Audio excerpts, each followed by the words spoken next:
Hi everyone, welcome to the bare minimum education.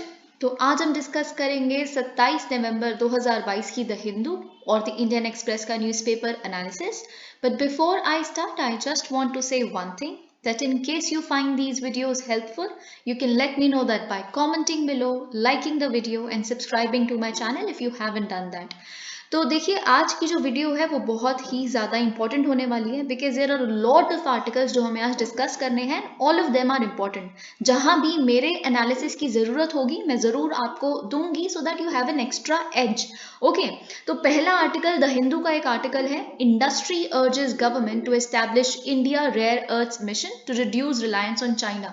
तो देखिए ये बहुत इंपॉर्टेंट आर्टिकल है, लेकिन इससे पहले कि हम इसमें डेल्व करें हमें कुछ कुछ रेयर अर्थ एलिमेंट्स के बारे में पता होना चाहिए और इससे रिलेटेड जियो पॉलिटिक्स क्या है। If India is thinking about it, so are the other nations. Okay, तो हमें कुछ कुछ एक बेसिक आपको एनालिसिस पता होना चाहिए। तो देखिए अगर प्रीलिम्स में रेयर अर्थ एलिमेंट्स के बारे में आता है तो आप यूजुअली बचपन से 10th क्लास की केमिस्ट्री की जो बेसिक नॉलेज है आपकी वो भी यही कहती है कि 17 रेयर अर्थ एलिमेंट्स होते हैं या 17 रेयर अर्थ मेटल्स होते हैं, यही ना। लेकिन अगर by chance UPSC actually loves to twist in turn statements और जो आपको they actually force you to mark the wrong statements, है ना।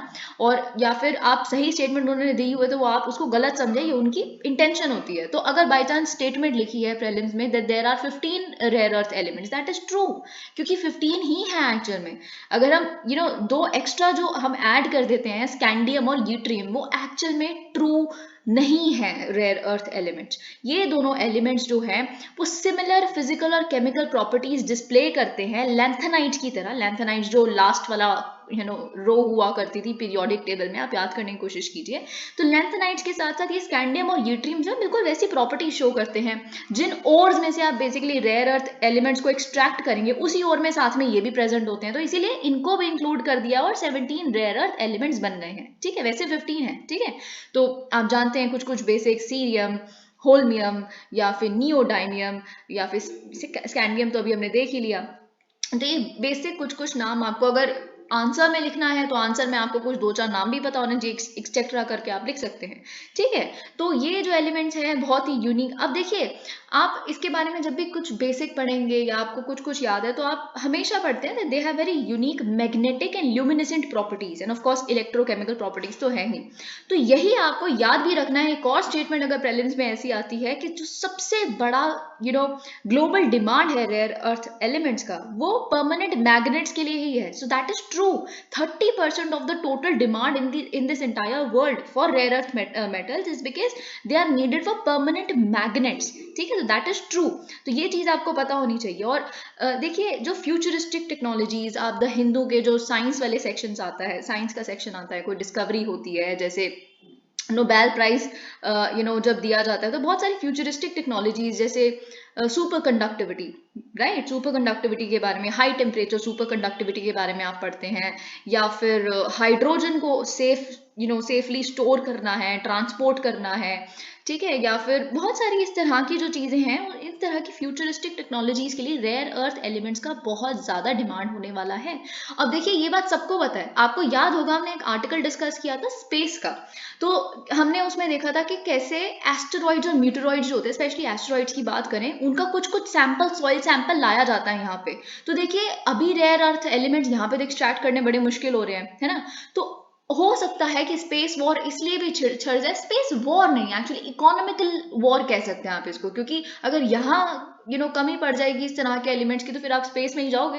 अब सैटेलाइट्स तो सबके पास हैं, सबके पास अपने अपने इस तरह की इक्विपमेंट्स है कि वहां से सॉइल सैंपल लाया जा सकता है। मार्स से आया है तो एस्टेरॉइड से भी आ सकता है, अभी रिसेंटली हमने देखा भी था डार्ट मिशन। ठीक है, तो क्योंकि वहां पे भी एस्टेरॉइड्स में भी बहुत सारे रेयर अर्थ एलिमेंट्स होते हैं और सबको पता है future belongs to rare earth elements, क्योंकि ये टेक्नोलॉजीज कैसे काम करेगी इनके बिना, राइट।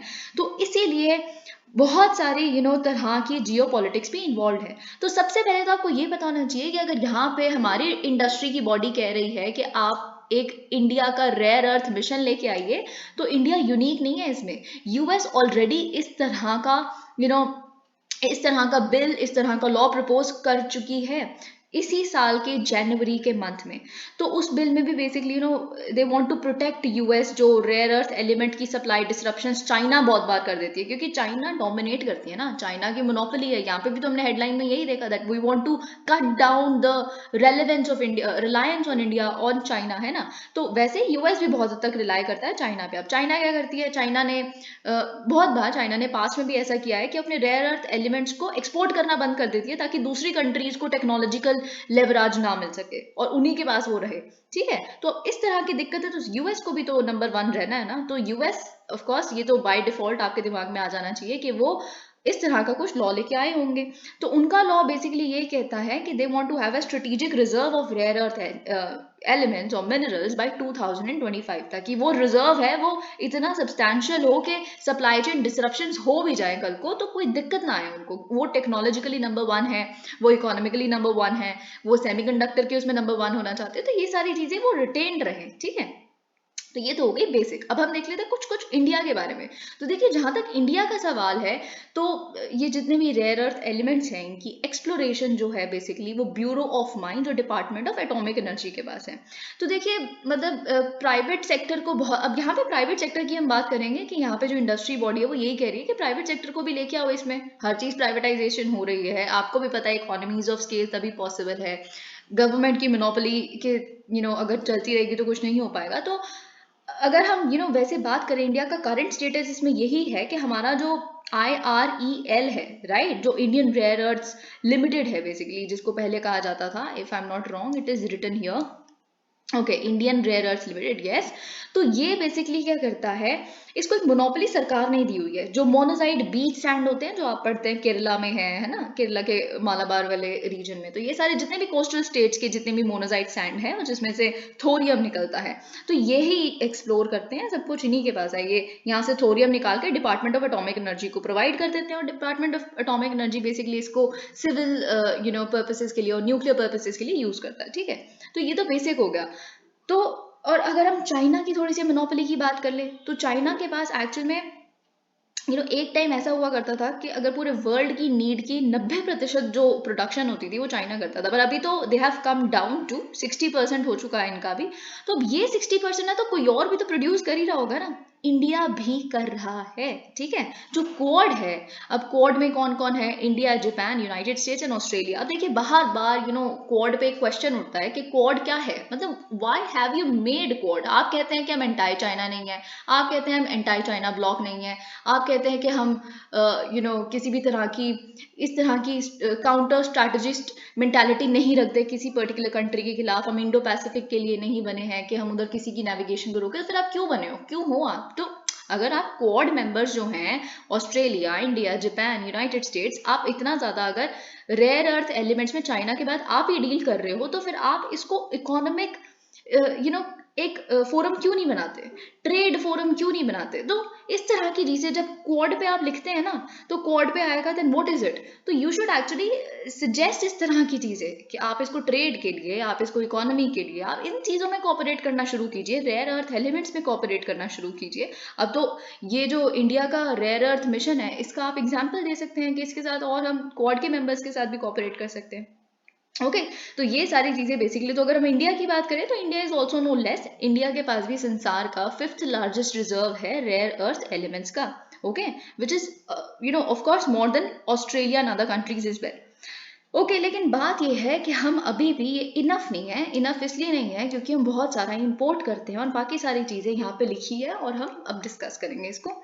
ओके, तो बेसिकली हम चाहते हैं कि हम इंडिया की जो रिलायंस है चाइना के ऊपर, so that we import critical rare earth minerals from them. Industry ने बोला है गवर्नमेंट को कि आप प्लीज प्राइवेट सेक्टर को इनकरेज कीजिए कि वो माइन करना शुरू करें रेयर अर्थ एलिमेंट्स को। ठीक है, और साथ में हमें तो ठीक है, अब थोड़ी आत्मनिर्भरता इसमें आएगी, लेकिन साथ साथ में अपना आप सप्लाई को डाइवर्सिफाई भी करना शुरू कीजिए। Okay, sources of supply for the strategic raw materials, यानी कि अगर आप चाइना पे 90% के लिए अपनी डिमांड्स के लिए निर्भर हैं, तो आप क्या करें, आप बाकी कंट्रीज भी हैं उनसे लेना शुरू कर दीजिए। यूएस है, यूएस के साथ कॉपरेट कीजिए। क्वाड का आप यहाँ एग्जाम्पल ले लीजिए कि आप डाइवर्सिफाई कैसे करेंगे। अगर आप डिफेंस के सेक्टर में सिर्फ रशिया पे निर्भर ना रह के इसराइल से ले रहे हैं आप अपने डिफेंस इक्विपमेंट्स, या फिर फ्रांस से ले रहे हैं, तो यहाँ पे भी तो डाइवर्सिफिकेशन की जरूरत है। ऐसी कोविड पैंडेमिक का सबसे बड़ा इकोनॉमिक लेसन यही था कि आप किसी एक कंट्री पे निर्भर नहीं रह सकते। अगर कल को सप्लाई चेन इस तरह से बिल्कुल डिसरप्ट हो गई एक कंट्री की वजह से भी, यही रशिया यूक्रेन वॉर से भी पता चलता है। तो ऐसा नहीं होना चाहिए। अगर आप एक एलिमेंट कहीं से भी ले रहे हैं, एक चीज आप कहीं से भी इंपोर्ट करते हैं, तो एक और बैकअप रखिए, दूसरी कंट्री से भी वो लीजिए। तो यही हम यहाँ से कर सकते हैं। कोड का एग्जाम्पल लिख सकते हैं आप इसमें। ओके तो ये इन्होंने बोला है कि आप सेटअप कीजिए इंडिया का rare earth mission which is manned by professionals like the India. अब देखिए एक इंडिया सेमीकंडक्टर मिशन भी चल रहा है, आप जानते हैं, जिसमें सब्सिडी प्रोवाइड की जाती है वेफर्स एस्टैब्लिश करने के लिए, फैक्ट्री यूनिट्स एस्टैब्लिश करने के लिए, सेमीकंडक्टर्स बनाने के लिए। आपको ये सब कुछ पता है, बहुत रिसेंट है ये, ठीक है। तो प्रोडक्शन लिंक्ड इंसेंटिव स्कीम के साथ ही डिजाइन लिंक्ड इंसेंटिव स्कीम लाई गई थी सेमीकंडक्टर्स के लिए। तो इन्होंने कहा है कि बिल्कुल उसी लाइंस पे हम क्या करते हैं, इंडिया का रेयर अर्थ मिशन ले आते हैं। जब आप इसमें इंडिया को कह रहे हैं कि हमें सेल्फ रिलायंस की थोड़ी सी जरूरत है, तो यहाँ भी तो जरूरत है, क्योंकि अगर semiconductor is the future, so is rare earth elements, right. तो ये चीज इन्होंने कही है। ओके और साथ में इन्होंने कहा है जो इंडिया का प्लान है डीप ओशन मिशन का। डीप ओशन मिशन में आपको पता है कि हम सबमर्सिबल सबमरीन्स होंगी जो हमारी, वो नीचे जाके सारी biodiversity, flora, fauna, polymetallic nodules जो हैं उसको एक्सप्लोर करेंगी, कितना कहाँ पे कॉन्सेंट्रेटेड है, ये सारी चीज़ें जितना भी है, साइंटिफिक एक्सपेडिशन भी है। तो इन्होंने बोला है कि आप इसको क्या करें, आप एक्सप्लोर करने की, रेयर अर्थ एलिमेंट्स को एक्सप्लोर करने का एक क्रिटिकल कंपोनेंट जो है वो डीप ओशन मिशन का भी आप पार्ट बना लीजिए, ठीक है। तो ये इन्होंने कहा है। Okay, though India has 6% of world's rare earth reserves, it only produces 1% of global output and meets most of its requirements of such minerals from China. अगर हम 2018-19 का डेटा उठा के देखें तो 92% of rare earth metal imports by value and 97% by quantity were sourced from China. तो आप देख सकते हैं कि तो बहुत ही ज़्यादा आप कह सकते हैं कि हम निर्भर हैं उन पे। तो इन्होंने साथ में सजेस्ट किया है कि मिनरल्स शुड नॉट बी, अब वही चीज यहाँ पे बोला है कि आपने सिर्फ IREL को मोनोपोली दी हुई है। और ये मिनरल्स जो हैं, जैसे थोरियम है, थोरियम तो चलिए ठीक है, हमें समझ आता है कि वो सिर्फ हमारे न्यूक्लियर प्रोग्राम या सिविल प्रोग्राम के लिए यूज होता है, पर और भी तो मिनरल्स हैं। मिनरल्स तो बहुत सारे हैं, रेयर अर्थ एलिमेंट्स जो हैं। तो उन बाकी मिनरल्स के लिए आप क्या कर सकते हो, देखिए आप क्या करिए, आप इसको ना बाइफिकेट कर दीजिए। इन्होंने एग्जाम्पल दिया है, इन्होंने कहा है कि आप IREL है ना, वो प्राइमरीली फोकस करती है थोरियम माइनिंग पे, तो उनको उसी में आप फोकस करने दीजिए, आप रखिए उसकी मोनोपोली वहां पे। लेकिन आप क्या कर सकते हैं साथ में, एक सेकंड एंटिटी बना सकते हैं, एक सेकंड डिपार्टमेंट, एक सेकंड कोई इस तरह की बॉडी या कंपनी सेटअप कर सकते हैं जो बेसिकली बाकी मिनरल्स को परस्यू करेगी। The industry group has also mooted making rare earth minerals. अब साथ में मेक इन इंडिया कैंपेन का आप इसको पार्ट बना सकते हैं, क्योंकि चाइना का भी तो मेड इन चाइना 2025 इनिशिएटिव है ना, जो फोकस करता है न्यू मटेरियल्स पे, इस तरह की चीज़ें। तो इन्होंने बोला है कि हम भी करते हैं ये। China offers state support for the industry end of course आप अगर स्टेट सपोर्ट नहीं भी दे रहे इंडस्ट्री के लिए, तो पर एटलीस्ट आप पॉलिसी सपोर्ट तो दीजिए ही। तो हमने यहाँ पे देखे कुछ कुछ जो कीवर्ड्स आपको यहाँ से मिलते हैं। एक तो बेसिक आपको रेयर अर्थ मेटल्स के बारे में सब कुछ स्टैटिक इन्फॉर्मेशन पता चल गई। साथ में अगर आप एक अच्छा बेहतरीन आंसर लिखते हैं तो आप लिखेंगे इंडिया रेयर अर्थ मिशन को इंडिया सेमीकंडक्टर मिशन के लाइंस पे चलाना चाहिए, नंबर पॉइंट यहाँ पे एक मिलता है। फिर डीप ओशन मिशन का पार्ट बना देना चाहिए, नंबर 2, ठीक है। नंबर 3 आप ये लिख सकते हैं कि मेड इन इंडिया कैंपेन का पार्ट बना सकते हैं। मतलब कुछ कुछ कीवर्ड जो आपको यहाँ से मिलते हैं वो ये हैं। अब देखिए, इससे पहले कि मैं ये आर्टिकल आपके साथ डिस्कस करूं जो काफ़ी इंपॉर्टेंट है, इसको ब्रीफली हम पहले भी देख चुके हैं कि क्या है बेसिकली हमारी national strategy to deal with suicides. मुझे आपको कुछ एथिक्स के पर्सपेक्टिव से बताना है। Preventing suicides, what is the new strategy. तो देखिए, अगर बाय चांस आपके पास क्वेश्चन आता है, केस स्टडी आती है एथिक्स में, मैं बहुत बेसिक कुछ आपको पॉइंट्स अपनी तरफ से देने की कोशिश करती हूँ। In case you do not find any material anywhere, you should have something in your head to write, okay. तो अगर हम बात करें एथिक्स में, अगर एक क्वेश्चन आता है कि आप फॉर एग्जाम्पल एक ऐसी स्टेट के हेल्थ मिनिस्ट्री के सेक्रेटरी पोस्ट कर दिए जाते हैं जहां पे concentration of suicides national average से भी बहुत ज़्यादा है। आपको याद होगा हमने देखा था एमपी एक ऐसी तरह की स्टेट है, एमपी में इसीलिए इस नेशनल स्ट्रैटेजी के आने से पहले ही जब एनसीआरबी का डेटा आया कि कुछ कुछ स्टेट में ज़्यादा सुसाइड्स हो रही हैं नेशनल एवरेज से भी ज़्यादा, और जैसे भारत का 11% सुसाइड्स एमपी में हो रही है, I am just taking an example, ठीक है। तो वो ऑलरेडी अपनी एक सुसाइड प्रिवेंशन पॉलिसी के साथ आ गए थे इस नेशनल स्ट्रैटेजी से बहुत पहले, एक महीने पहले के करीब, ठीक है। तो अगर आप just getting back to the case study, अगर क्वेश्चन ये है कि आप किसी ऐसी स्टेट के किसी हेल्थ डिपार्टमेंट के सेक्रेटरी के रूप में पोस्ट कर दिए जाते हैं उस स्टेट के लिए पूरे, तो आप कैसे डील करेंगे मेंटल हेल्थ के इस फैक्टर से, या फिर सुसाइड्स को कम करने की कैसे कोशिश करेंगे। तो देखिए, अब आप एक सेक्रेटरी हैं, आप डिस्ट्रिक्ट के मैजिस्ट्रेट या फिर डिस्ट्रिक्ट कलेक्टर या ऐसा कुछ नहीं है, आप सिर्फ एक डिस्ट्रिक्ट को नहीं पूरी स्टेट का जो डेटा आप ले सकते हैं, कलेक्ट कर सकते हैं। तो सबसे पहले तो आप प्रिडिक्टिव पुलिसिंग स्टार्ट करेंगे, प्रिडिक्टिव पुलिसिंग या फिर प्रिडिक्टिव आप कह सकते हैं प्रिडिक्टिव इंटरवेंशन स्टार्ट करेंगे। प्रिडिक्टिव इंटरवेंशन क्या होता है कि आप पैटर्न्स बनाएंगे। पैटर्न्स कैसे बनाते हैं, आपसे पहले पिछले 5 साल का आप डेटा उठा के देखिए, पिछले 10 साल का आप डेटा उठा के देखिए, तो आप देखेंगे आपकी स्टेट में पर्टिकुलरली कौन से तरह के ग्रुप्स में सबसे ज़्यादा सुसाइड्स हो रही हैं। फिर आपने डेटा उठा के देखा तो आपको डेटा उठा के पता चला कि यहाँ पे फार्मर सुसाइड हो रही है। फिर आपने और देखा कि विमेन सुसाइड हो रही है। फिर आपने साथ में एक और चीज़ देखी कि चिल्ड्रन सुसाइड भी हो रहे हैं, यानी कि टीन सुसाइड भी हो रही है। तो अब आपने 3 groups, I am just taking an example, case study में और भी 2-3 चीज़ें ऐसी लिखी होंगी कि आपको पता चल रहा है कि सबसे ज़्यादा सुसाइड विमेन में हो रही है, तो ऐसा कुछ तो दिया होगा, ठीक है। तो अब आप इसके साथ कैसे डील करना शुरू करेंगे। तो सबसे पहले तो आपने पैटर्न देख लिया, डेटा देख लिया कि पिछले 5 सालों में किन पर्टिकुलर ग्रुप्स में सबसे ज़्यादा सुसाइड्स हुई हैं। अब अगर हम एग्रीकल्चर वाले सेक्शन के साथ डील करें तो आपको पता है कि एग्रीकल्चर में क्यों सुसाइड हो रही होंगी, फार्म सुसाइड हो रही हैं वहाँ पे। क्यों? क्योंकि उनको क्या पता मनी लेंडर डेट हो बहुत ज़्यादा, या फिर एक वो इस तरह के ट्रैप में फंस गए हों, या फिर किसी तरह की स्कीम ऑलरेडी है, एग्जिस्ट करती है सरकार द्वारा, जैसे पीएम किसान निधि या पीएम फसल बीमा योजना या बहुत सारी ऐसी चीज़ें, लेकिन उनको पता नहीं है। तो आप इन स्कीम्स के बारे में अवेयर करवाएंगे, आप कहेंगे कि बिल्कुल आप रजिस्टर कीजिए और आप इसकी लाभार्थी बन सकते हैं, या फिर आप बिल्कुल मांग रखेंगे, आप सेंटर को, आप अपनी स्टेट की मिनिस्ट्री को बताएंगे कि देखिए सबसे बड़ी बात है कि कुछ कुछ सेक्शंस को फार्म लोन वेवर्स देने पड़ेंगे क्योंकि ये एक बहुत बड़ा मामला है।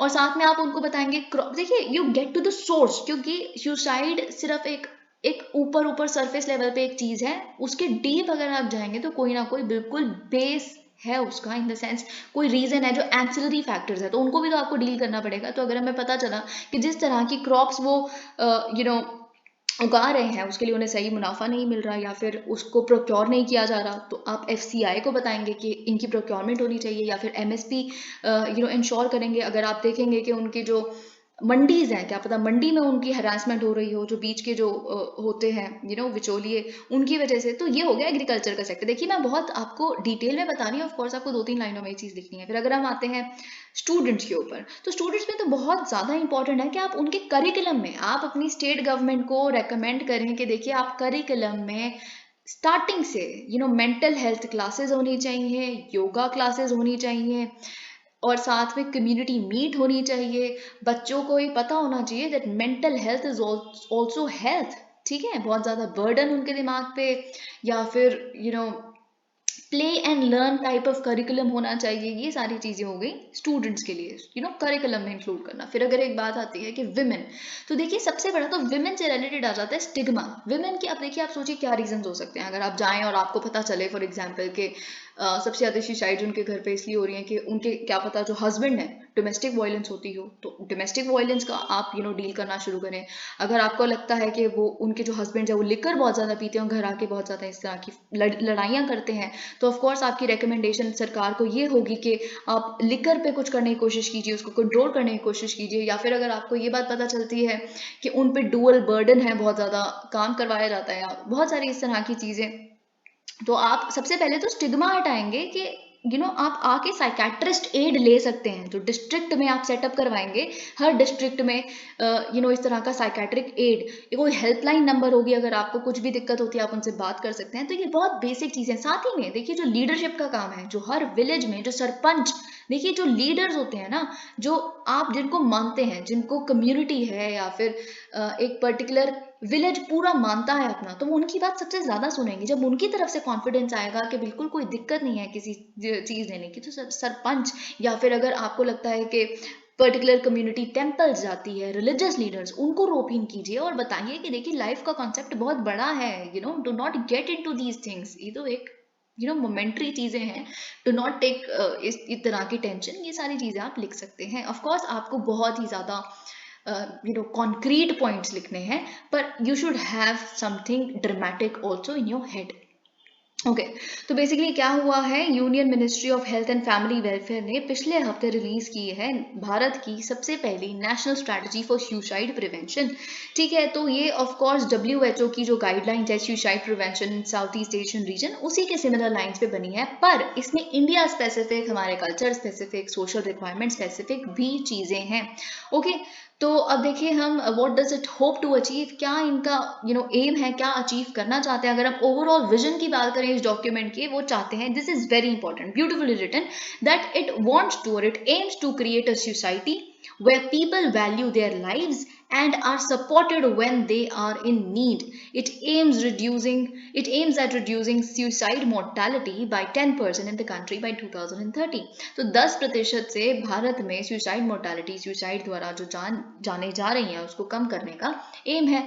और साथ ही में देखिए ये बहुत अच्छा लिखा है कि सबसे पहले तो आपको खुद की लाइफ की वैल्यू करनी पड़ेगी, ठीक है, और उसके बाद और अगर आपको कभी भी जरूरत है, तो आपको ये बात जब पता है कि आपके लिए कोई है, बैठा हुआ है, and they would listen to you, okay, तो ये चीज इंश्योर करनी बहुत जरूरी है।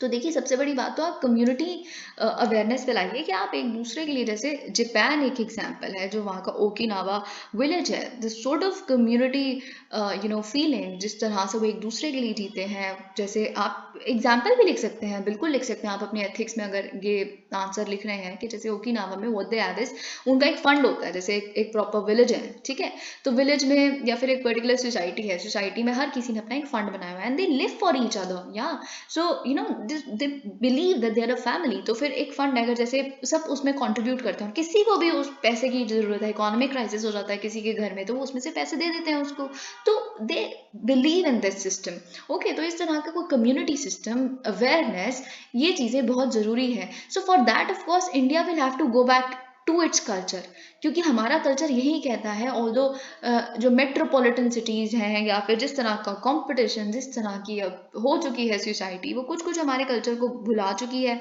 सो ये कुछ, अब देखिए एथिक्स का आंसर आप कुछ तो लिखेंगे ना इस तरह की बातें। Okay, why does India need suicide prevention, अब हमें चाहिए क्यों, क्योंकि सुसाइड का जो हालत है ये बहुत ज़्यादा। सबसे पहले तो अगर हम वर्ल्ड की बात करें, तो WHO का डेटा 2018 से ये बताता है कि अगर हम ग्लोबली बात करें, close to 8 lakh people die by suicide every year, हर साल 8 लाख लोगों की जान जाती है सुसाइड की वजह से।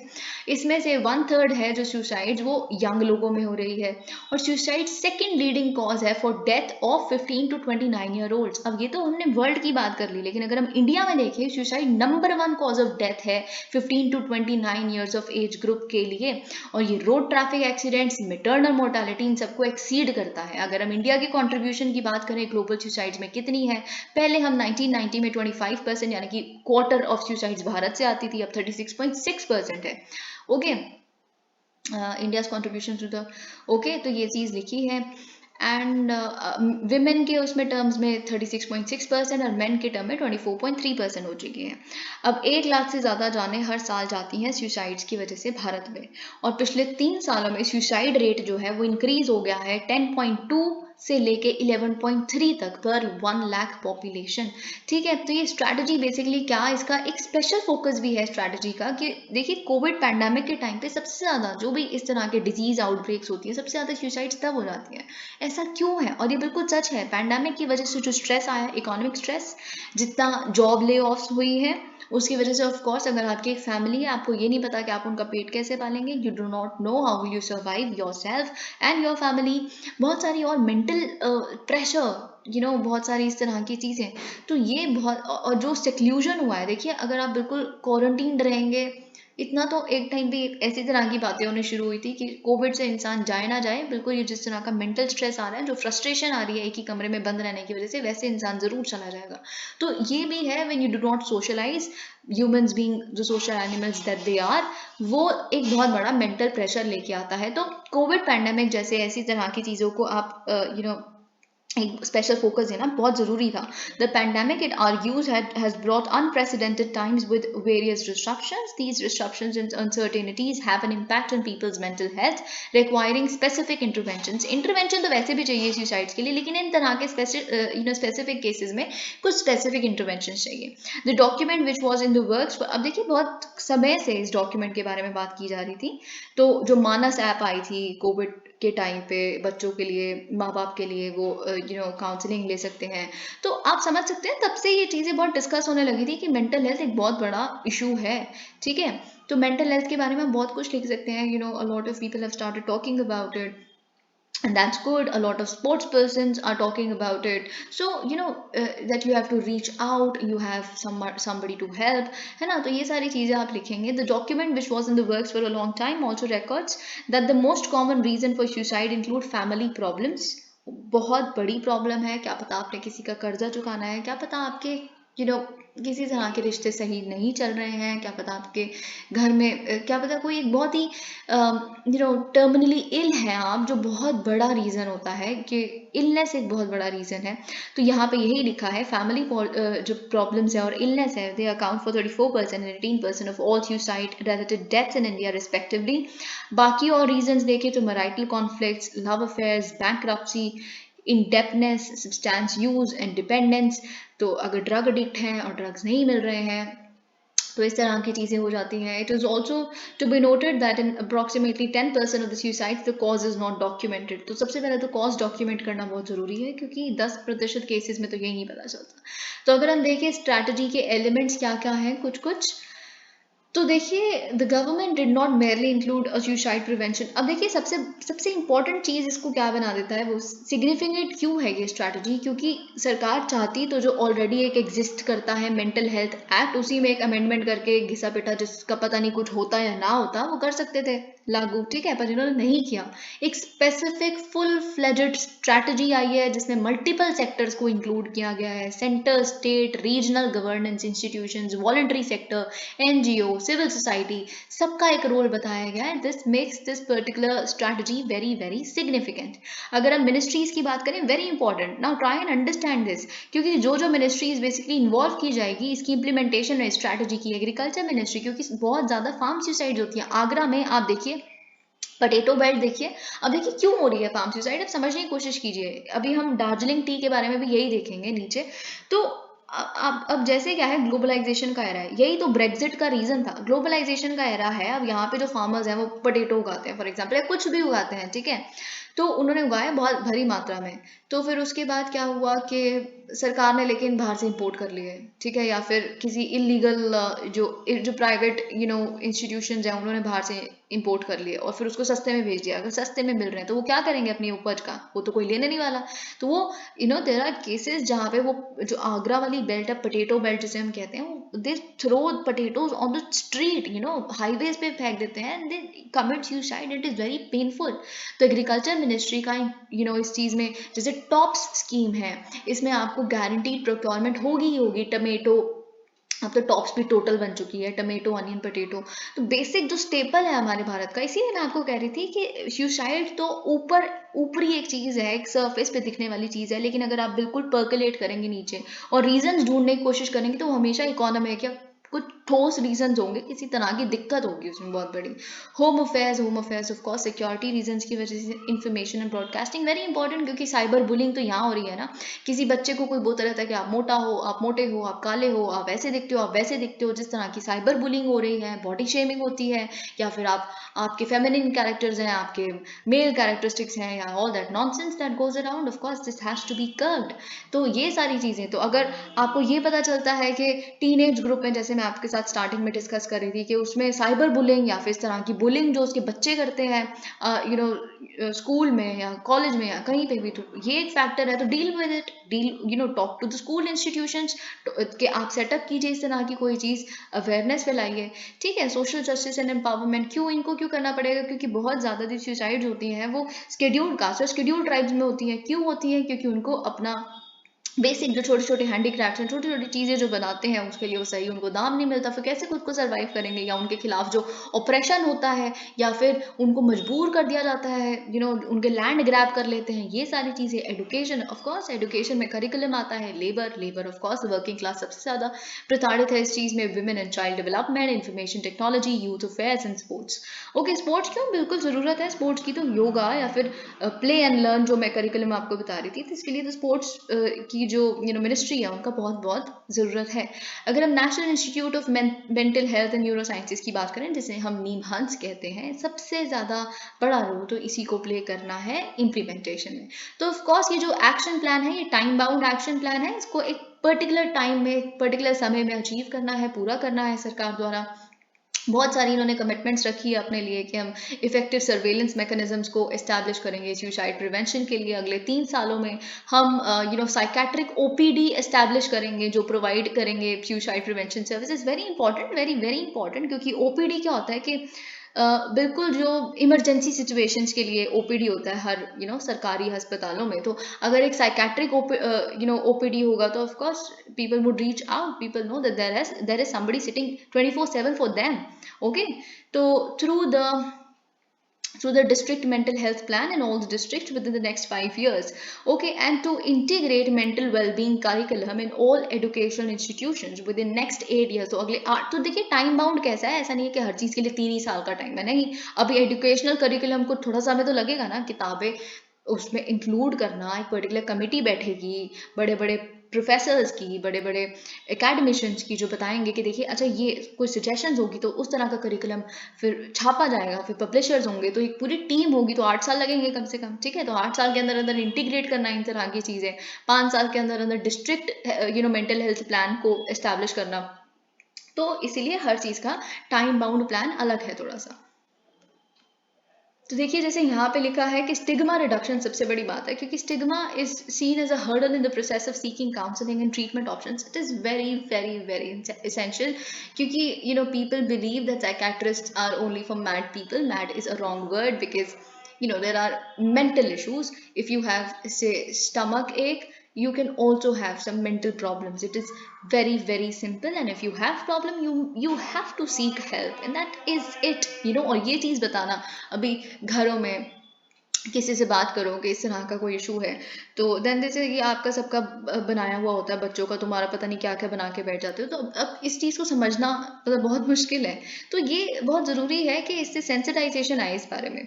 इन एडिशन ऑफ कोर्स देखिए हर चीज़, अब ये फिर मेरी तरफ से एक और आपके लिए सजेशन है, एग्जाम्पल्स है। तो जब चाइल्ड मैरिज के ऊपर है ना, चाइल्ड मैरिज जब एक इतना बड़ा इशू देखा गया या देखा जाता है आज भी, तो उसके कैसे आप करते हो? इसमें बहुत बड़ा रोल मीडिया प्ले कर सकती है, बहुत बड़ा रोल टेलीविजन चैनल्स प्ले कर सकते हैं। तो बालिका वधू जब एक सीरियल लाया जा सकता है दिखाने के लिए कि how child marriage is not good, है ना, ये सारी चीज़ें, तो बिल्कुल मेंटल हेल्थ पे भी तो कुछ सेंसिटाइजेशन इस तरह की हो सकती है। How mental health is so much underrated. Okay, just an example. Okay, नुक्कड़ नाटक हो सकते हैं, बिल्कुल हो सकते हैं मेट्रो स्टेशन पे इधर उधर, ठीक है। In addition to the question of stigma, the strategy sensitive to India specific issues including reducing. अब देखिए इंडिया में कुछ स्पेसिफिक इशूज हैं, मतलब कुछ पर्टिकुलर मीन्स है जिस तरह से सुसाइड की जाती है। जैसे पेस्टिसाइड्स पी लेना, फार्मर्स में बहुत ज़्यादा ऐसा होता है, और उनकी जो हाउस होल्ड में ये बच्चे समेत सारे पेस्टिसाइड्स पी के अपनी जान दे देते हैं, क्योंकि किसी को समझ नहीं आता कि आगे कैसी ज़िंदगी चलेगी, ठीक है। तो पेस्टिसाइड्स को एक्सेस कर पाना मुश्किल हो, है ना, और बड़ी सारी चीज़ें। It also vows to leverage the media in order to, ये सारी चीज़ें यहाँ पे लिखी है, मीडिया को कैसे करेंगे। Okay, experts point out that the priority areas would be to reinforce leadership, establish partnerships and institutional capacity, enhance health services to provide suicide prevention, strengthen surveillance, and ensure that the provisions are made for evidence generation. तो देखिए कभी कभी तो क्या होता है ना, evidence generation भी क्यों चाहिए, क्योंकि कभी कभी सुसाइड करने में कोई मजबूर करता है आपको। I was reading a case, I think a week ago. तो उसमें क्या था, एक 15 ईयर का बच्चा उसने सुसाइड की, और उसने सुसाइड करने से पहले कितना बड़ा नोट लिखा कि मेरा एक दोस्त है जो काफ़ी टॉक्सिक है, जो मुझे हर चीज़, मैं उसको समझता था मेरा बहुत अच्छा दोस्त है, और मुझे हर चीज़ में बुली करता है और ऐसा जताता है that I am good for nothing. तो ये कुछ प्रिकर्सर जो चीज़ें हैं, इन पे ध्यान दिया जाना बहुत ज़रूरी है कि अगर कुछ टॉक्सिक चल रहा है आपकी लाइफ में, वो एविडेंस को कलेक्ट किया जाए, या फिर अगर कोई आपको सुसाइड करने में मजबूर कर देता है। अब देखिए, ये तो खैर बच्चों की बात है, पता नहीं इसके साथ कैसे डील किया जाएगा, पर बड़े भी तो ऐसा करते ही है ना बहुत सारी चीज़ें। अगर आप गांव में जाएंगे किसी, तो बहुत बार शेड्यूल्ड कास्ट के जो लैंड ले लिए जाते हैं, और उनको, अभी जैसे रिसेंटली एक केस आया था, उन्हीं के लैंड पे खड़े करके उन पे तेल छिड़क के उनको जला दिया गया जिंदा। तो ये बहुत सारी चीज़ें हैं जिसके साथ डेफिनेटली एविडेंस जनरेशन का फैक्टर भी इनकलकेट हो जाता है। Why is the Darjeeling T industry in crisis now very important? Why is Darjeeling T very important? क्योंकि आपको पता है, ये पहला जीआई टैग लेने वाला इंडिया का एक प्रोडक्ट था।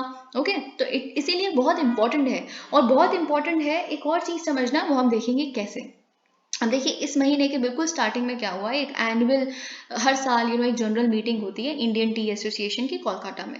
ठीक है, तो वहाँ पे जो टी बोर्ड ऑफ इंडिया है, उन्होंने बोला कि देखिए, हमें एक स्पेशल फिनेंशियल पैकेज चाहिए होगा, अपनी हेल्प एड चाहिए होगी 1000 करोड़ तक की। क्यों चाहिए होगी सेंटर द्वारा? क्योंकि बेसिकली 5 साल के लिए चाहिए होगी, क्योंकि हम बहुत स्ट्रेस में चल रहे हैं, और हम आपको बताते हैं अभी हमारा स्ट्रेस एक्चुअल में क्यों हो रहा है। ठीक है, तो tea board officials admitted that Indian, अब इन्होंने साथ में एडमिट भी किया हर ऑफिशियल ने, कि इंडियन टी डेफिनेटली अपना जो वजूद ग्लोबली एस्टैब्लिश कर सकती थी। दार्जिलिंग टी इतनी शानदार चाय बनती है, उसकी टी का जो कल्चर है वो इंडियन सब कॉन्टिनेंट से स्पेसिफिकली आया है, मोर और लेस। तो फिर भी हम अपना वो जो ग्लोबली एस्टैब्लिश कर सकते थे लेवराज, वो मिला ही नहीं हमें अभी तक। तो कुछ दिक्कतें हैं, ऑफ कोर्स उसके साथ डील करना पड़ेगा, है ना। तो और Darjeeling T is definitely under stress. तो ये कंक्लूजन पे पहुंचे सारे मिलके। अब देखिए, क्यों ज़रूरी है दार्जिलिंग टी को सेव करना, क्योंकि it is one the champagne of teas. ठीक है, पहला 2004 में जिसको पहले प्रोडक्ट को जीआई टैग मिला, वो दार्जिलिंग टी ही थी। ठीक है, because of its distinctive aroma and flavour. अब जीआई टैग देखिए किसी एक स्पेसिफिक क्वालिटी के लिए मिलता है ना। तो जैसे हम पश्मीना के बारे में देखें, जीआई टैग है, साफरन के बारे में देखें, तो कुछ स्पेसिफिक करता है, कुछ क्वालिटी होती है। इसीलिए अगर हम दार्जिलिंग टी की बात करें, उसके अरोमा और फ्लेवर के लिए उसको मिला है। About 87 gardens in Darjeeling, which employ about 55,000 workers, produce approximately 7 million kg of tea, most of which is exported. तो एक्सपोर्ट पे हम बहुत ज़्यादा निर्भर हैं, होना भी चाहिए बिल्कुल। जब ऐसा है कि हम कैलिफोर्निया आलमंड्स अगर हम पढ़ते हैं, तो है ना, आलमंड्स कैलिफोर्निया के स्पेशल हैं कुछ उसमें, तो इसीलिए हम पढ़ते हैं उसके बारे में। या फिर हम पढ़ते हैं ईरान के कारपेट्स के बारे में, तो कुछ स्पेशल है ना उनके बारे में। तो वैसे ही भारत की दार्जिलिंग टी के बारे में कुछ स्पेशल है। तो अगर हम उसके एक्सपोर्ट को उस तरह से उस लेवल पे एस्टैब्लिश नहीं कर पाए हैं, तो हम चूक गए हैं अपने पोटेंशियल को हार्नेस करने में। ठीक है, व्हाट इज अब ऐसी बहुत सारी चीजें हैं। वैसे इंडिया इतनी बड़ी कंट्री है, we are so rich in lot of things, बहुत सारा कल्चर है, बहुत सारा प्रोडक्ट्स हैं इस तरह के जो हम खाते हैं, या बहुत सारी ड्रिंक्स हैं। इस चीज़ में हम ग्लोबली अपने पोटेंशियल को, ऑफ कोर्स हम काफ़ी चीज़ें हैं। सबसे पहले तो आज़ाद होने के बाद हमारी खुद की प्रायोरिटीज़ इतनी थी कि हमें गरीबी हटानी थी। गरीबी इन द सेंस, सबसे पहले तो हमारे पास अपना खाना ही नहीं था खुद के खाने के लिए, तो जीआई प्रोडक्ट तो बहुत बात की बात होगी। अब हम अगर इस लेवल पे पहुंच गए हैं, इस स्तर पे पहुंच गए हैं कि हम सब्सटैंशियली डेवलप हो गए हैं, आई एम नॉट सेइंग कि हम और डेवलप होना छोड़ दें, ऑफ कोर्स हम होंगे, पर हमें अपना एक्सपोर्ट पोटेंशियल को ना हर एक पर्टिकुलर प्रोडक्ट में हार्नेस करना शुरू करना चाहिए। ओके, अब देखिए क्या सबसे बड़ा थ्रेट आता है नेपाल के गार्डन से। अब देखिए, parliamentary standing committee of the ministry of commerce है, उन्होंने एक रिपोर्ट टेबल की थी पार्लियामेंट में जून में। अब उन्होंने बोला कि क्योंकि नेपाल और इंडिया का जो बॉर्डर्स हैं वो पोरस हैं, अब इस वजह से अनहैम्पर्ड, बिना किसी रुकावट के, बड़े इजीली इन्फ्लक्स हो जाता है सब स्टैंडर्ड टी का हमारी नेबरिंग कंट्री से, स्पेशली नेपाल से। अब नेपाल देखिए इंडिया से कितना ही जुड़ा हुआ, अब दार्जिलिंग तो बहुत ही जुड़ा हुआ है नेपाल से। वेस्ट बंगाल का जो दार्जिलिंग वाला एरिया है, हिली जितना भी नेपाल का एरिया है, वो बिल्कुल जुड़ा हुआ है वहाँ से। तो वो जो क्लाइमेट टी को हमारे यहाँ मिल रहा है वो वहाँ पे भी मिल रहा है, लेकिन उनकी जो क्वालिटी है ना वो बिल्कुल सब स्टैंडर्ड हो जाती है। हमारी दार्जिलिंग टी का तो कोई मुकाबला ही नहीं है, देयर इज नो मैच फिर भी क्योंकि सस्ता है, अनहैम्पर्ड फ्लो है इंडिया में, इस वजह से लोग उसे लेना प्रेफर कर देते हैं। और कुछ और भी दिक्कत है जो हम डिस्कस करेंगे कि क्यों नेपाल से बिना किसी रुकावट पे यहाँ पे आराम से टी इंडस्ट्री में उन्होंने आके कब्जा कर लिया है। Okay, the document pointed out that the inferior quality tea from Nepal was being imported. अब देखिए उस डॉक्यूमेंट ने, पार्लियामेंट्री स्टैंडिंग कमेटी की इस रिपोर्ट ने ये बताया कि नेपाल से इंपोर्ट की जाती है टी, फिर उसको यहाँ पे बेचा जाता है डोमेस्टिकली भी, और एक्सपोर्ट कर दिया जाता है प्रीमियम दार्जिलिंग टी के लेवल के अंडर। तो आपने क्या किया, आपने सस्ती टी को इंडिया की जो दार्जिलिंग टी का जितना प्राइस मिलना चाहिए उस पर बेच दिया।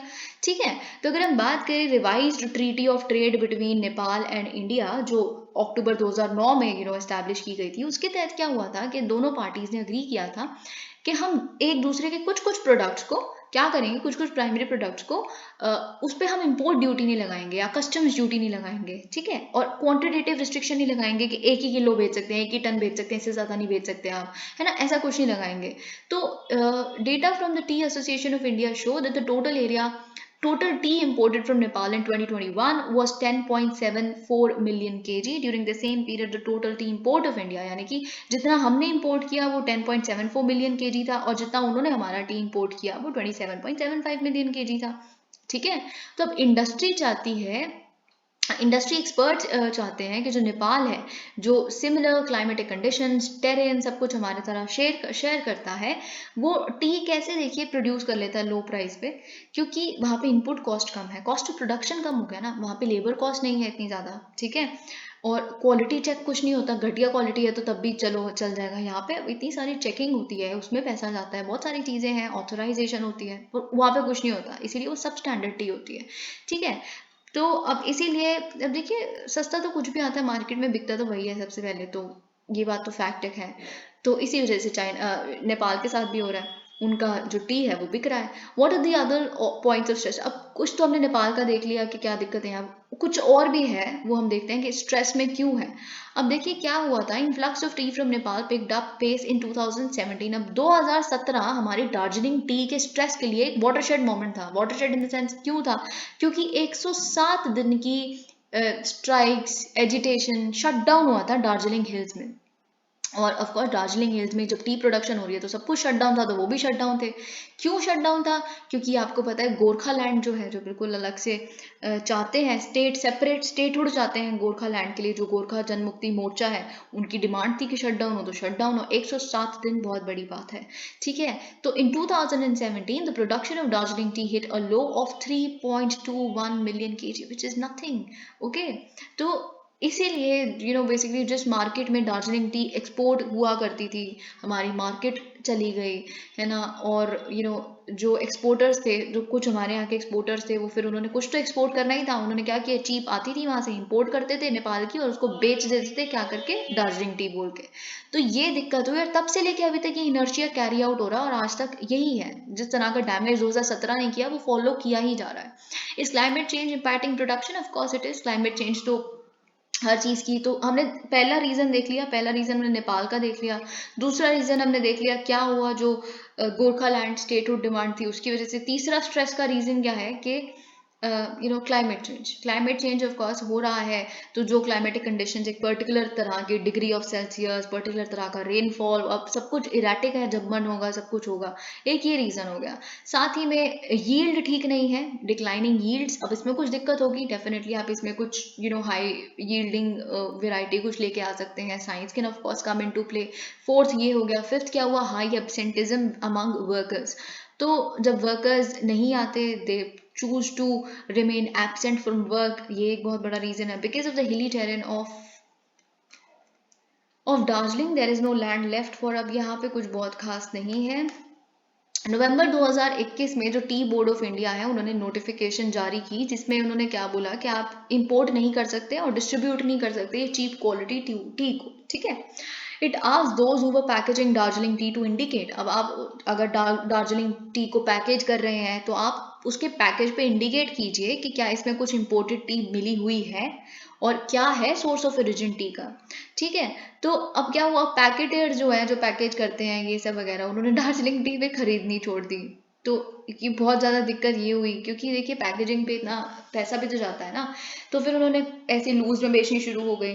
फिर सम लोग, अब साथ ही में एक और स्ट्रेस क्यों आ रहा है, स्ट्रेस जियोपॉलिटिक्स सबसे बड़ा स्ट्रेस तो इसकी वजह से आजकल हर चीज़ में आ जाता है। जियोपॉलिटिक्स, ग्लोबलाइजेशन के टाइम में जियोपॉलिटिक्स के बिना आपका आंसर कंप्लीट नहीं हो सकता, और ये है रशिया यूक्रेन वॉर चल रही है, जिसकी वजह से यूरोपियन मार्केट्स जो हैं, सो कॉल्ड हमारे जो अंग्रेज लोग आए थे, उनको इतनी चाय पसंद आई थी भारत की, फिर वो वहाँ गए, फिर वहाँ पे उन्होंने इंट्रोड्यूस की, फिर यहाँ से एक्सपोर्ट होता है क्योंकि they acquired the taste of Indian tea. तो अब जब वहाँ पे पैसा ही नहीं है, कॉस्ट ऑफ लिविंग क्राइसिस चल रही है, तो कहाँ से एक्सपोर्ट मार्केट तो बची नहीं ना।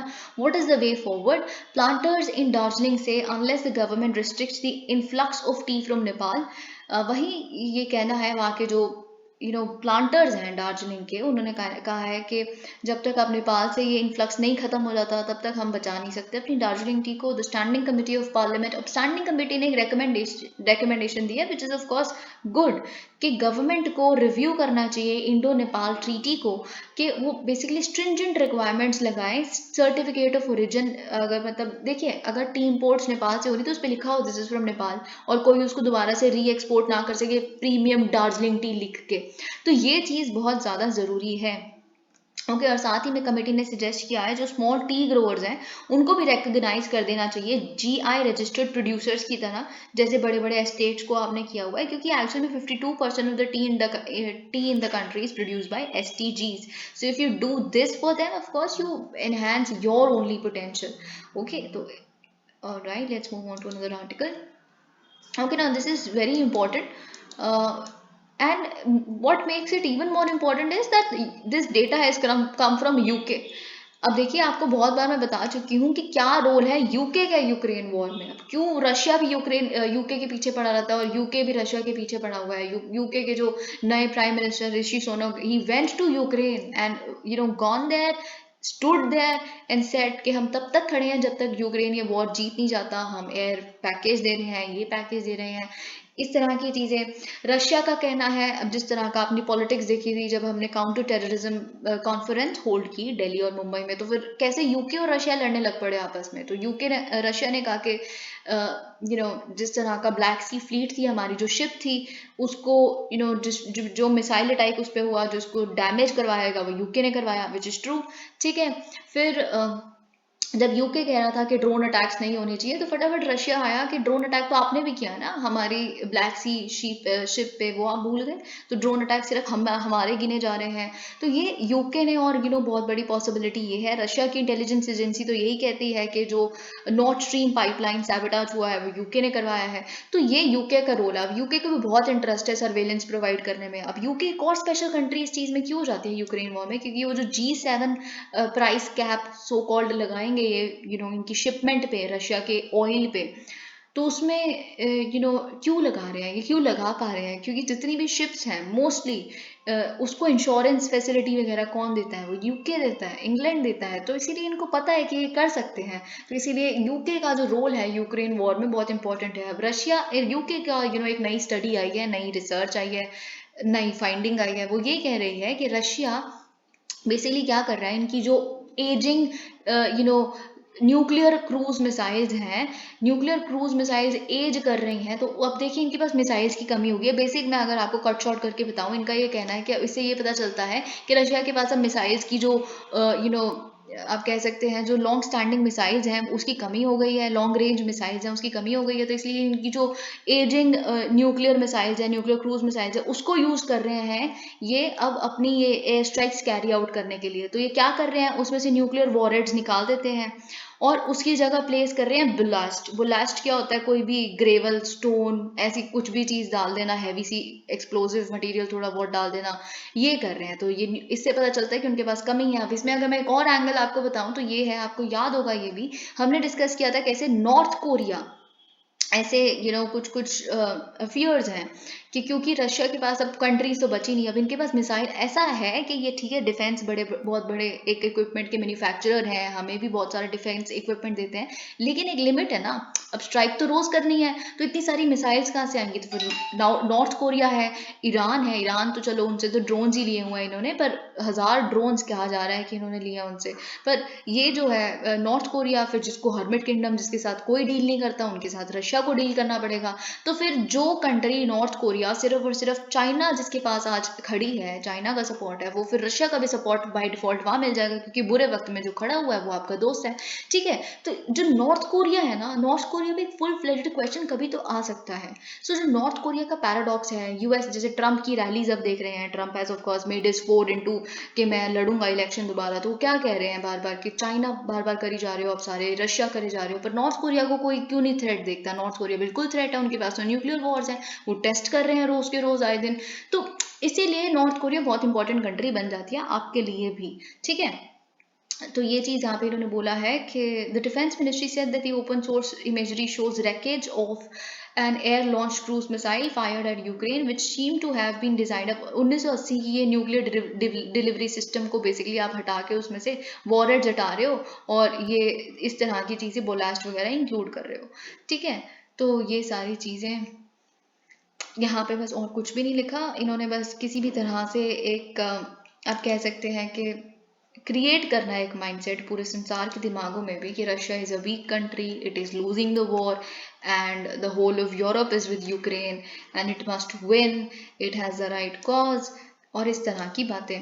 US bans equipment from China's Huawei ZTE। तो क्या हुआ है, यूएस अथॉरिटीज ने अनाउंस किया है कि हम बैन कर रहे हैं इंपोर्ट या sale of communications equipment deemed an unacceptable risk to national security. इनका ये कहना है कि जो हुआवी वगैरह कंट्रीज हैं, इनके जितने भी ऑफिशियल्स हैं, जितने भी ये फ़ोन वगैरह या जो भी टेक्नोलॉजी बेचते हैं 5G के लिए, इसीलिए तो इनको बैन कर दिया, क्योंकि इनका ये कहना है कि उसके गाँव में सर्वेलेंस कैरी आउट करते हैं। तो ये सारी चीज़ें लिखी है ऑलरेडी, इन दोनों की कंट्रीज़ में बहुत सारी दिक्कतें चल रही हैं। अभी जब जो बाइडन और शी जिनपिंग मिले थे, तो इन्होंने कहा था, शी जिनपिंग ने अपना पॉइंट रखा कि जो आप सेमीकंडक्टर कंपनीज के साथ चाइना की कर रहे हो वो सही नहीं है। तो उन्होंने कहा ओके, सेमीकंडक्टर्स के साथ सही नहीं तो हम हुआवी के साथ भी यही करेंगे। सो ऑफ कोर्स उसका कोई फायदा हुआ नहीं। India is the lone absentee at China's Indian Ocean forum of 19 countries. Now this is very very अजीब, और अगर आपको लग रहा है कि इंडिया ने एब्सेंट रहना चूज किया इस चाइना और इंडियन ओशन के फोरम पे, ऐसा बिल्कुल नहीं है, हमें इनवाइट ही नहीं किया गया। ठीक है, तो फिर अगर चाइना बार बार एलिगेशन ये लगाता है ब्लॉक मेंटालिटी इंडिया के ऊपर, तो फिर what is China doing by excluding again and again India from various forums? तो चाइना भी वही कर रहा है, China is no special of course, China तो खैर। China this week convened a first China Indian Ocean region forum. इसमें 19 countries ने पार्टिसिपेट किया, जो सारे के सारे इंडिया के नेबर्स हैं, और इंडिया ही नहीं था बस उसमें से। ठीक है, तो अगर हम इस फोरम की बात करें तो यूनान प्रोविंस में ये कैरी आउट किया गया नवंबर 21 को, और इसमें Indonesia, Pakistan, Myanmar, Sri Lanka, Bangladesh, Maldives, Nepal, Afghanistan, Iran, सारी इस तरह की कंट्रीज थी। अफ्रीकन कंट्रीज भी थी, मेडागास्कर, जिबूती, और राइट, और ऑस्ट्रेलिया भी थी साथ में। So this is very interesting. Okay, तो ऑस्ट्रेलिया भी थी। तो यहाँ पे बेसिकली क्या हुआ, ओके, चाइना प्रपोज टू, अब साथ ही में बहुत सारी चीज़ें डिस्कस की कि कैसे आप, सबसे बड़ी चीज़ जो है ना वो यूएस, चाइना और इंडिया पे क्या फोकस कर रहे हैं, मरीन सिक्योरिटी पे। क्योंकि यूएस भी जब इन सारी कंट्रीज में जाता है, फिजी आइलैंड्स या कोई भी आइलैंड कंट्रीज में, तो बार बार, अब देखिए इंडियन ओशन है तो एक पानी वाली जगह ना, तो आप अगर किसी कंट्री में जा रहे हो तो आप उनको क्या कहोगे कि मरीन सिक्योरिटी इंश्योर करेंगे, डिजास्टर के खिलाफ रेजिलियंस इंश्योर करेंगे, इंफ्रास्ट्रक्चर बिल्ड करेंगे अडेप्टेशन के लिए, ये सारी चीजें, यही सब करोगे ना। तो वही चाइना भी करता है, अगर यूएस से करता है, इंडिया करता है। इंडिया क्या कहता है, सागर मिशन है हमारा, सागर मिशन के तहत हम नेशनल सिक्योरिटी प्रोवाइडर बनेंगे। तो वही फिर चाइना भी करता है। चाइना ने बोला है कि हम marine disaster prevention and mitigation cooperation mechanism establish करेंगे चाइना और इन कंट्रीज के बीच में, जितने भी इंडियन ओशन रीजन में है, और हम रेडी हैं बिल्कुल, जितनी भी नेसेसरी फिनेंस हमारे पास बहुत सारा है, हम debt trap diplomacy carry out करते हैं, आपने फंसना है तो बिल्कुल आप रेडी हो, और मटीरियल, टेक्नोलॉजी, ये सारा सपोर्ट हम आपकी कंट्रीज को प्रोवाइड करेंगे। China also, of course China didn't say this, I was just joking about it. China also propose the establishment of a blue economy think tank. Blue economy क्या होती है, जितनी भी अंडर वाटर इकोनॉमी होती है, यानी कि बायोडाइवर्सिटी या फिर फ्लोरा फौना एलिमेंट्स, ये सारी चीज़ें ब्लू इकोनॉमी के ऊपर नेटवर्क इन्होंने बोला है कि China and countries in the Indian Ocean region with the support of Yunnan हम एस्टैब्लिश करेंगे ब्लू इंडिया। थिंक टैंक होता है एक तरह का जो स्टडीज कैरी आउट करता है, इंटेलेक्चुअल लोग होते हैं उसमें, ठीक है। China, which has set up a China-Africa Satellite Remote Sensing Application Center, also called for countries to jointly address non-traditional security challenges and participate in global development cooperation. तो वही देखिए, कुछ तो सिक्योरिटी चैलेंजेस हैं ही जो ट्रेडिशनल सिक्योरिटी, जिसको लूट वगैरह कहते हैं, पायरेसी वगैरह, ये सब कुछ। तो ये साथ ही में और भी शॉक्स, जो डिजास्टर्स क्लाइमेट चेंज की वजह से, और भी बड़े सारे थ्रेट्स जो हैं, जो अब राइज हो रहे हैं सोवरेनिटी जैसे इश्यूज की वजह से। तो इनसे डील करने के लिए इन्होंने बोला है कि हमें ये सारी चीज़ें कैरी आउट करनी चाहिए। New era in Indo Bhutan ties with sat. तो देखिए, ये चीज़ हम ऑलरेडी जब हमने स्पेस के ऊपर 3-4 एडिटोरियल्स डेली बेसिस पे डिस्कस किए, तो हम देख चुके थे कि सैटरडे को ये लॉन्च होने वाला है। मैंने तब भी आपके साथ डिस्कस किया था कि भूटान और इंडिया की जो आप कह सकते हैं जो रिलेशनशिप है, वो एक नए लेवल पे जा चुका है अब, स्पेस कॉपरेशन। और एक्चुअल में अगर पूरे साउथ एशियन रीजन को आप उठा के देखेंगे ना, तो उसमें असल में जो हमारा दोस्त है, बाकी तो सब हमारा फायदा उठाते हैं। India is so nice to them, but nonetheless they believe India to be a bullying country. We never understand why. सी नेपाल के इलेक्शंस हमारे खिलाफ बोल बोल के जीते जाते हैं। सी श्रीलंका कैसे चाइना पर हेल्प, चाइना ने कुछ नहीं की जनवरी से लेकर अभी तक जो उनका क्राइसिस चला है। सबसे बड़ा हेल्प भी इंडिया से मिला है, लेकिन स्टिल चाइना। अगर आप पाकिस्तान तो खैर है ही चाइना का दोस्त, पाकिस्तान तो वैसे ही। बाकी आप देख सकते हैं कि साउथ एशिया में अगर सब असल में जो हमारा दोस्त है वो भूटान है। तो अगर हम किसी भी तरह से we lose on Bhutan friendship, वो हमारे लिए एक बहुत बड़ा आप कह सकते हैं सेटबैक होगा। और मैं ये चीज़ बहुत इमोशनली भी कह रही हूँ और बहुत स्ट्रेटेजिकली भी कह रही हूँ, क्योंकि भूटान में भी बहुत बार चाइना कोशिश करता रहता है कि हम घुस जाएं। सो मच सो हमारा रिश्ता इतना स्ट्रांग है कि भूटान का खुद की एम्बेसी नहीं है। अगर किसी भी कंट्री को भूटान से डील करना है तो वो इंडियन एम्बेसी से डील करते हैं, क्योंकि इंडियन एम्बेसी ही फिर भूटान के स्तर पे भूटान को रिप्रेजेंट करती है बाहर। तो या our friendship is very strong. तो बेसिकली हमने क्या किया है, हमने जॉइंट इंडिया भूटान सैटेलाइट को लॉन्च किया है अमंग 9 सैटेलाइट जो हमने बेसिकली इसरो ने लॉन्च किए हैं PSLV के माध्यम से, ठीक है। PSLV C54, आपको याद होगा मैंने समझाया था कि ये जो लॉन्च होगा वो कैसे होगा। जो PSLV का XL वर्जन होगा, कॉन्फ़िगरेशन होगी, उसमें ये लॉन्च किया जाएगा, क्योंकि हैवी पेलोड है ना। तो मैंने आपको बताया था XL जो होता है वो हैवी पेलोड्स के लिए यूज़ किया जाता है, जिसमें बूस्टर्स हैं 4, वो भी अपना थ्रस्ट लगाएंगे। एक्स्ट्रा थ्रस्ट चाहिए, सिंपल बात, ठीक है। तो एक्स्ट्रा थ्रस्ट जब आपको चाहिए तो आपके बूस्टर्स भी काम करेंगे। अपर स्टेज में जो लिक्विड प्रोपेलेंट है वो भी डलेगा, लेकिन अगर आपने कोर अलोन वर्जन में PSLV का लॉन्च करवाना है तो उसमें ना बूस्टर्स की जरूरत है, क्योंकि लाइट वेट, एकदम लाइट वेट सैटेलाइट्स के लिए कोर अलोन वर्जन यूज होता है PSLV का, जिसमें अपर स्टेज पे लिक्विड प्रोपेलेंट की भी जरूरत नहीं होती, because you do not need extra thrust. Okay, तो ये बेसिकली हुआ है। और ये इंडिया हैड असिस्टेड, अब इंडिया ने ट्रेन किया था भूटानीज इंजीनियर्स को सैटेलाइट बिल्डिंग के लिए, टेस्टिंग के लिए, प्रोसेसिंग के लिए, एनालाइजिंग के लिए, ठीक है। तो सैटेलाइट क्या करेगी बेसिकली, ये सैट जो है, Indo Bhutan sat, it is expected to provide Bhutan with high resolution images for land mapping, managing its natural resources, agriculture and forest.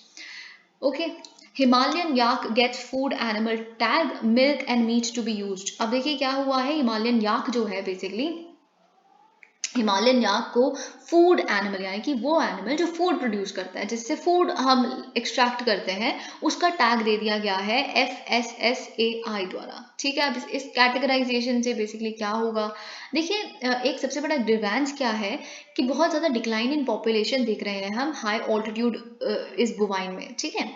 आप लद्दाख जाएंगे, if you ever go to Ladakh you will see a lot of yaks there, ठीक है। If you ever go to say Rohtang pass you will see a lot of yaks there because they are high altitude bovine animals, ठीक है।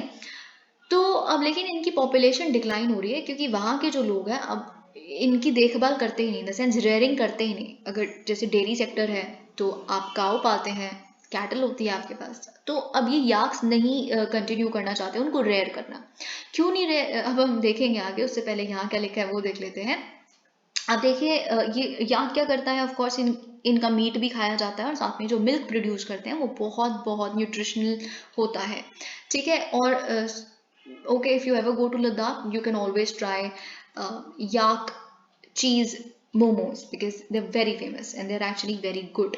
तो वो उनके milk से बनता है, मिल्क की चीज़ से। तो ऑफ कोर्स ये एक ट्रेडिशनल और कन्वेंशनल मिल्क और मीट के लिए यूज़ किया जाता है, लेकिन डिक्लाइन हो रहा है जिसकी वजह से FSSAI के द्वारा ये टैग देना बहुत महत्वपूर्ण था। The yak plays a multi dimensional socio cultural economic role for the pastoral nomads who rear it mainly for earning their nutritional and livelihood security due to the lack of other agricultural activity। अब देखिए of course आप इतने ऊपर mountains में, हिली terrains में, इतनी ठंड में और कोई एग्रीकल्चरल एक्टिविटी जब कैरी आउट नहीं कर सकते, तो ट्रेडिशनली याक के ऊपर आप सर्वाइव करते हैं, ठीक है, उनके द्वारा जो आपको मिलता है। तो लेकिन सेंसस जो 2019 में कैरी आउट किया गया, तो हमने डिक्लाइन देखा है 25% तक लाइफ स्टॉक सेंसस जो आया उसमें, इनकी पॉपुलेशन में। तो ये इसलिए हो रहा है बेसिकली क्योंकि रेम्यूनरेशन इतनी नहीं लगती जो फार्मर्स हैं वहाँ के उनको, क्योंकि रेम्यूनरेशन इतनी नहीं है, क्योंकि इनके मिल्क को इतना वो एक्सपोजर नहीं मिल रहा या फिर मीट को एक्सपोजर नहीं मिल रहा। तो इस वजह से क्योंकि और एक्सपोर्ट कुछ नहीं होता, सिर्फ लोकल कंज्यूमर जो आसपास के कुछ लद्दाख का है, तो फिर लद्दाख में ही आपको याक चीज़ मोमोज मिल रहे हैं, है ना, तो वो चीज़ है ना गलत। तो फिर जब हर जगह बिकने लगेगा, एक्सपोर्ट होने लगेगा, एंटरप्रेन्योरशिप प्रमोट होगी इस टैग के माध्यम से। I hope you understood it. So, these steps are very, very important. Center takes G20 diplomats to Andaman for preview briefing। तो ये हमने पहले भी डिस्कस किया था कि ऐसा होने वाला है। स्वराज द्वीप, जिसे हैवलॉक आइलैंड पहले कहा जाता था, उस पे लेके जाया गया है G20 के 40 डिप्लोमैट्स को, more than 40 एक्चुअली, और from the UN and other multilateral organisations. Okay, और साथ में इनको बताया गया कि बेसिकली क्या लॉजिस्टिकल प्रेपरेशंस हैं भारत की, क्योंकि हम G20 प्रेसिडेंटशिप लेने वाले हैं, और सब कुछ इन्हें दिखाया गया कि क्या हमारी प्रायोरिटीज़ रहेंगी अपनी प्रेसिडेंटशिप के दौरान, और ये सारी चीज़ें। देखिए आपको ये बात पता ही है कि कैसे ट्रैवल एंड टूरिज्म को प्रमोट किया जाएगा, क्योंकि 200 जगहों पे बेसिकली अलग अलग, ताकि एक ही वेन्यू पे हम टिके ना रहें, अलग अलग मीटिंग्स होंगी दूसरी जगह पे, इससे हम अपना टूरिज्म को देखो, अपना देश तो अभी तक हम कर ही रहे थे डोमेस्टिक लोगों के लिए, अब देखो हमारा देश हो जाएगा, ठीक है, because there is a lot in India. तो ये सारी चीज़ें, और कुछ बहुत खास यहाँ पे है नहीं, क्योंकि यूक्रेन वॉर की वजह से देखिए रशिया, आपको पता है पुतिन ने अटेंड नहीं की G20 की अभी इंडोनेशिया की वाली बाली वाली समिट। तो अब यही चलता रहेगा। उससे पहले क्या था, बाकी कंट्रीज, यूरोपियन कंट्रीज ने थ्रेटन किया था कि अगर रशिया के वो आएंगे तो हम नहीं अटेंड करेंगे। तो अब ये दिक्कत ना हो, सब अटेंड करें हमारी समिट को जो इंडिया में होस्ट की जाएगी। इसीलिए हम चाहते हैं कि ये हमारा लीडरशिप रोल हम प्रोवाइड करना चाहते हैं। Prime minister Narendra Modi on Saturday set the contribution of women. अब देखिए कॉन्स्टिट्यूशन डे था, आपको पता है, तो इन्होंने बोला है कि जो कॉन्स्टिट्यूएंट असेंबली में विमेन ने ड्राफ्टिंग में रोल निभाया, जिस तरह की डिबेट्स में बढ़ चढ़कर उन्होंने पार्ट लिया, इसको अनफॉर्चुनेटली इतना फोकस नहीं मिला है। पर फ्यूचर जो जनरेशन है उनको एडुकेट किया जाए इस पर, it is very important, it is of course it is our duty.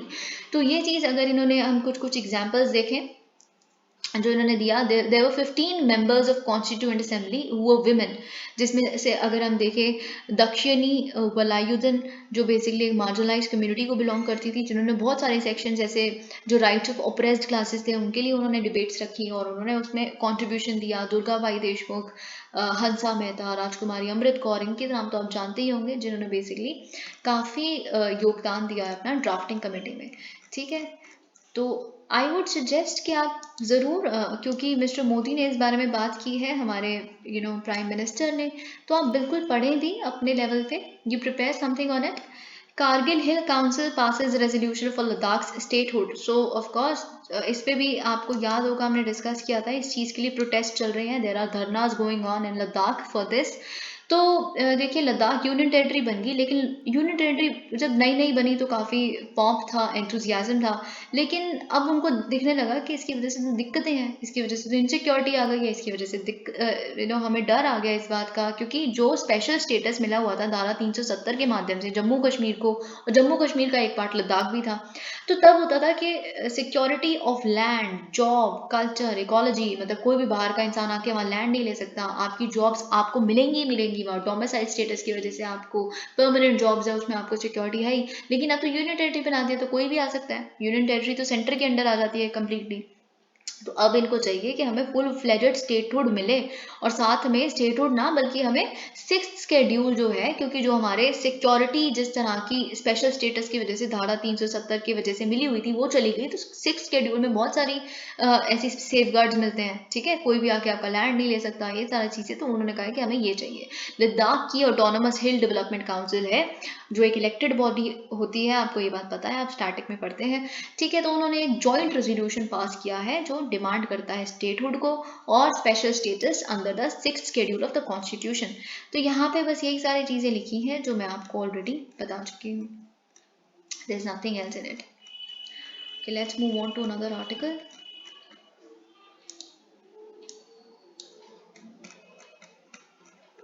Okay, this article we have already dealt with PSLV का। यहाँ पे अगर मैं कुछ आपको समझाती भी तो PSLV के एक्सेल वर्जन के बारे में और यही सब कुछ बताती। Birth certificate to be made mandatory for jobs, driving licence, passport, voting right. अब देखिए क्या हुआ है, यूनियन गवर्नमेंट ने प्रपोजल लेके आया है ये कि हम बेसिकली बर्थ सर्टिफिकेट को एक मैंडेटरी डॉक्यूमेंट बना देंगे almost her sphere of life के लिए। अगर आपको एडमिशन चाहिए एजुकेशन इंस्टीट्यूशंस में, आपको वोटर लिस्ट में इंक्लूड होना है, या फिर आपको सेंट्रल और स्टेट गवर्नमेंट जॉब्स चाहिए, या फिर आपको ड्राइविंग लाइसेंस इशू करवाना है, पासपोर्ट चाहिए, तो ये लाया गया है एक draft bill to amend the registration of birth in death RBD act 1969 को अमेंड करने के लिए। ओके तो अमेंडमेंट साथ में डेथ के बारे में, तो हमने बर्थ सर्टिफिकेट को देख लिया, डेथ सर्टिफिकेट्स के बारे में बात करती है, और ये मैंडेटरी है हॉस्पिटल्स के लिए। अब अगर ये हो जाता है पास कि you have to provide a copy of all death certificates stating the cause of death to the local registrar apart from the relative of the deceased. ना ही आप सिर्फ जो किथ एंड किन होते हैं बेसिकली जिनकी जान गई है, या उनको आप जब बताते हैं कि रीज़न क्या था, लिखते हैं ना डेथ सर्टिफिकेट पे, उस पर लिखा जाता है, तो वही रीज़न बताते हैं, उसकी कॉपी डेथ सर्टिफिकेट की आपको रजिस्ट्रार को भी सबमिट करनी है। The centrally stored data on birth and deaths will be अपले। अब देखिए सबसे अच्छी बात पता है इस चीज़ की क्या है कि जैसे ही आप अब हर चीज़ के लिए तो आपको बर्थ सर्टिफिकेट यूज़ हो रहा है ना, तो जैसे ही आप क्या हुआ, आप 18 साल के होंगे, ऑटोमेटिकली इलेक्टोरल रोल पे आपका नाम आ जाएगा, और अगर बाई चांस किसी की डेथ हो जाती है तो फिर वो इलेक्टोरल रोल से अपने आप डिलीट हो जाएगा। तो दिस इज समथिंग जो करना ही चाहिए था, क्या है, ये तो बहुत समय से पेंडिंग था। अब देखिए रजिस्ट्रेशन ऑफ बर्थ और डेथ अभी ऑलरेडी कंपलसरी है, और अगर आप रजिस्टर नहीं करवाते बर्थ को, आपके घर में किसी का जन्म हुआ है या किसी की मौत हो गई है, उसको रजिस्टर नहीं करवाते, तो ये पनिशेबल ऑफेंस है ऑलरेडी, लेकिन अभी बहुत वायलेट भी तो किया जाता है इसको, है ना। तो इसीलिए गवर्नमेंट बेसिकली इंप्रूव करना चाहती है कंप्लायंस। अगर आप हर बेसिक सर्विसेज के लिए आप पढ़ नहीं सकते, अगर आप अपना बर्थ सर्टिफिकेट नहीं लेके आए, आपको जॉब नहीं मिल सकती, तो बेसिक सर्विसेज हो गई ना, ड्राइविंग लाइसेंस नहीं बन सकता, तो फिर जब बेसिक सर्विसेज के लिए बर्थ सर्टिफिकेट कंपलसरी हो जाएगा तो ऑटोमेटिकली कंप्लायंस बेटर इंश्योर होगी। Thank you so much, please like the video.